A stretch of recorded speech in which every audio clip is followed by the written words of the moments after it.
తుంగతుర్తి నియోజకవర్గంలో 50,000 మెజారిటీతో గెలిచినటువంటి మందుల సాబేలు గెలిచాడు.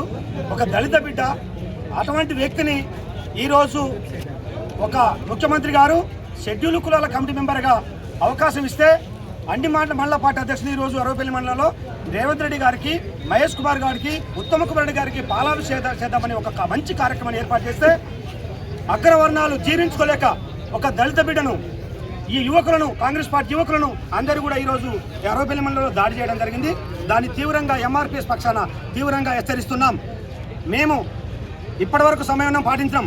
అన్ని మండల పార్టీ అధ్యక్షుల సహకారంతో ఈ నియోజకవర్గంలో ఇంకొకసారి మందుల సామేల్ని గారు ఒక్క మాట అన్న అవమానపరిచిన జాగ్రత్తని ఈ సభాముఖంగా హెచ్చరిస్తూ, ఒకే పార్టీలో ఉండి ఉత్తమ్ కుమార్ రెడ్డి, చామల కిరణ్ కుమార్ కూడా ఒక విన్నపం, నువ్వు ఒక దళిత బిడ్డను కనుక నీ వర్గం కానీ నువ్వు కానీ ఇంకొక మాట కనుక అన్నట్లయితే నీకు సమానంగా గౌరవిస్తాం, నీ పరిధిలో మీరుండండి.